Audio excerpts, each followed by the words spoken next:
It is 2:17 a.m. You unlock your phone. Again. You check the message you already read. You check it for the 8th time tonight. The blue tick is there. No reply. You tell yourself you do not care. Then you look at their old photo. Then you read your last message back.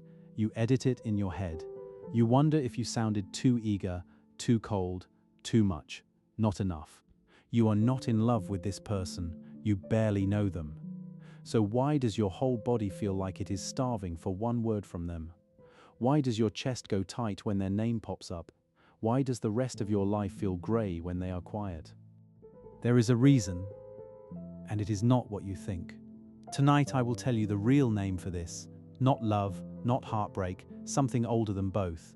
I will tell you what your brain is actually doing when it locks onto someone like this. Why you cannot just move on. Why the smart, calm, in-control version of you seems to have left the building. And stay till the end. There is one small thing you can try tonight that breaks the loop. It only takes 90 seconds. But it works. I will walk you through it. First, this. You are not weak. You are not desperate. You are not too much. You are a normal person whose nervous system got hijacked. This thing you are feeling has a shape. It has a pattern. It happens to smart people. It happens to calm people. It happens to people who have never been like this in their life. It happens to people who give other people the exact advice they cannot take themselves. The reason you cannot just let it go is that your brain does not file this person under person. Your brain files them under survival. That is why logic does not work. That is why your friends saying just block them feels like asking you to hold your breath underwater. They are not being mean. They just do not know that for you. This is not a choice. Not yet. Take the shame off the table. You did not do this on purpose. You did not pick this. Nobody wakes up and says, "Today I will lose 6 months of my life to a person who half answers my texts." This happened to you, and it has a name. The name is limerence. A psychologist called Dorothy Tennov made the word in 1979. She studied hundreds of people stuck on someone. She found the same pattern every single time. Intrusive thoughts, constant longing, a hope that one word from this person would fix something deep inside them. That is not love. Love is calm. Love is boring on a Tuesday. Love is forgetting to text back because you were making dinner. This is something else. This is limerence. And once you see it, you cannot unsee it. Here is what is actually happening inside your head. Your brain is a prediction machine. It loves certainty. It hates not knowing. When your brain knows the answer to a question, it relaxes. When it does not, it goes hunting. So when a person gives you a little warmth, then pulls back, then comes back, then goes silent, your brain panics. It does not feel like dating. It feels like a math problem your brain cannot solve, and the brain hates a problem it cannot solve. So it tries harder. It thinks about them. It runs the tape. It checks the phone. Every check is a pull on a slot machine. Most pulls give you nothing, but every now and then, a heart, a reply, a maybe. That tiny maybe is the whole trap. A clear yes calms your brain. A clear no calms your brain. But a maybe is a fire that never goes out. A maybe is the only thing that lights up the part of your brain that makes you obsess. This is not love.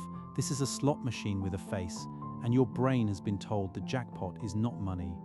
The jackpot is you are wanted. That is a jackpot your nervous system will sit at all night. There is a chemical part too. Every time you hope, your brain pumps out a little dopamine, not when they reply. When you hope they will, the hope is the hit.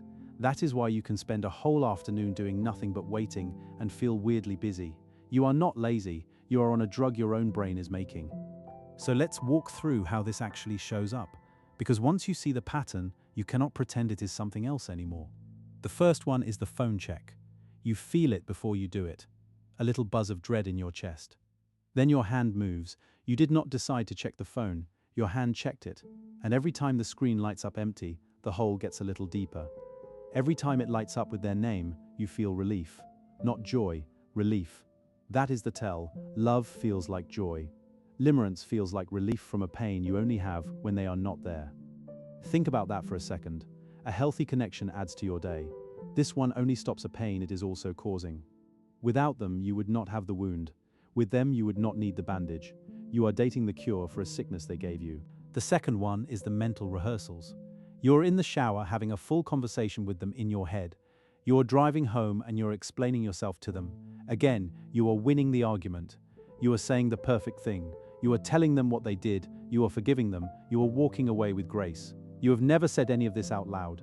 Your brain is trying to finish a story they will not finish with you.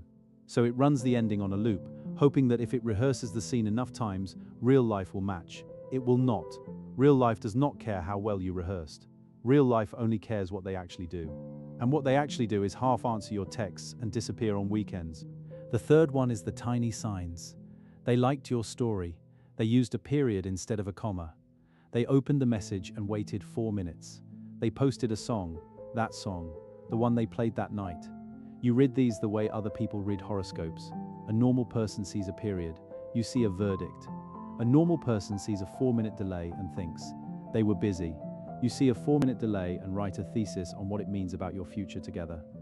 Your brain is so hungry for an answer that it is making meaning out of pixels. You are not paranoid, you are starving, and a starving brain will eat anything. The fourth one is the life inside your head. You have a whole life with this person that has not happened. The trip you have not taken, the morning you have not had, the way they would meet your mum, the fight you would have, the way you would make up, the flat, the plant in the window, the way they would say your name when you walked in. You are not dating them. You are dating a version of them that lives in your head, and that version always says the right thing. That version listens, that version stays, that version sees you. The real one barely texts back. That is the version it hurts to lose, not the real one, the one you built, and that is why no friend can talk you out of it, because they are arguing with the real person. You are in love with the imaginary one. Of course you sound crazy. You are defending a ghost. The fifth one is the grey world. A friend tells you a story and you nod, but you're not there. Food has less taste. Songs you used to love feel flat. Your own life feels like the waiting room, and they are the doctor. You used to like things. Now you like one thing. And when that one thing goes quiet, the whole world goes quiet with it. This is not because they are special. This is because your brain has turned the dimmer down on everything that is not them. To save energy, to stay locked on the one thing it thinks will fix you. You will know this is happening when you catch yourself doing your favorite thing and feeling nothing. When the laugh of a friend you love sounds far away. When the sun is out and you feel grey anyway. That is not depression. That is your brain spending all its battery on one person. The sixth one is the shrinking. You did not used to be like this. You used to have opinions. You used to text back when you felt like it. You used to leave a date because the wine was bad and the man was worse. Now you stare at the screen for an hour before sending one line. You hide the parts of you that might scare them off. You laugh at the joke that was not funny. You say, I don't mind when you mind. You say, no, it's fine when it is not fine. You agree with politics that are not yours. You eat food you do not like. You are making yourself smaller in the hope that if you take up less space, they will let you stay. But here's what the smaller version of you cannot know yet. Even if they stay, you will not feel chosen. Because they did not choose you, they chose the small version. And the small version cannot enjoy being picked. The small version is just relieved it did not get rejected. You will feel like a guest in your own life. Quiet, polite, watching the door. The seventh one is the perfect person. Their flaws have disappeared. Other people see them. Your friends see them. Your sister told you gently 3 months ago. You can almost see them on a clear day for about 10 seconds. Then your brain quietly edits them out again. Because if you let yourself see who this person really is, the spell breaks. And the spell is the only thing keeping the hope alive. So you keep the lens soft. You keep the story sweet. You keep paying. You explain the rude thing they said. You reframe the cancelled plan. You make their silence mean something noble. They are dealing with a lot. They are scared of how much they feel. They are not like other people. They are like other people. You are just running their PR. Here is the cruel part. The less they give you, the harder you chase. A person who texts back every time gets boring fast. A person who texts back 1 time in 5 becomes your whole world. Scientists call this intermittent reinforcement. Your brain calls it, I will die if they do not reply. The slot machine that pays sometimes is the slot machine you sit at for 10 hours. The one that pays every time gets unplugged. You are not chasing a person, you are chasing a feeling. And the person who gives it to you the least is the one who gives it to you the strongest. And it gets worse. The longer you wait, the more you have invested, the harder it is to walk.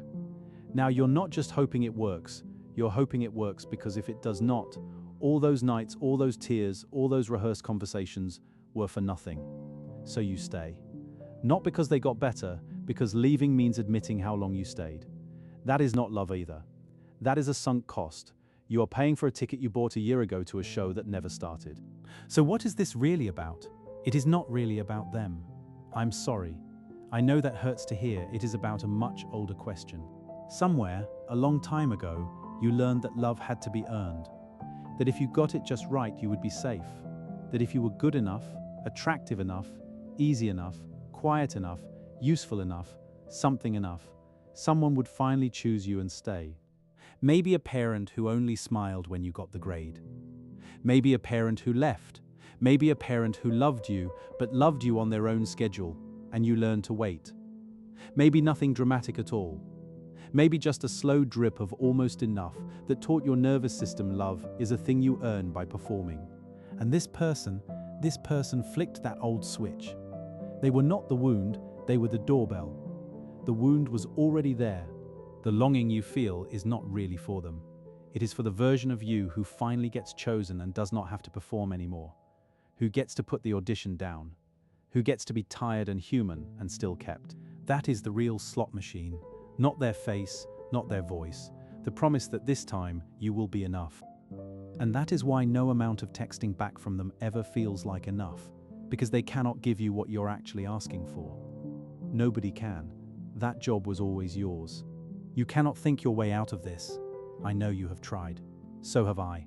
So has everyone watching this video. So tonight, try this, just this one thing. The next time you feel the pull to check the phone, do not fight it. Do not scroll past it. Do not distract yourself. Just sit. Set a timer for 90 seconds. Put a hand on your chest. Feel the panic. Feel the hot wave under your ribs. Name it out loud. This is limerence. This is not love. My brain wants relief. 90 seconds is how long a raw emotion lasts in the body when you let it move through. That is a real number, not a vibe. The wave rises, it peaks, it falls. Most people never sit through it. They check the phone and reset the clock. That is why the wave never ends. It is not the wave that is the problem, it is the reset. Try sitting through one wave tonight. Just one. You do not have to do it again tomorrow. You do not have to be brave. You just have to count to 90 with your hand on your chest. You will not be cured, but you will have proof. Proof that the wave can rise and fall on its own. Without them, without the phone, that is the start of the way out. Not deleting them, not blocking them, just one wave, one time, with no slot machine in your hand. This video is for understanding, not therapy or diagnosis. If you're struggling, please reach out to a real professional or a support line in your country. And if even one of those patterns was yours, you are not alone. You are not broken.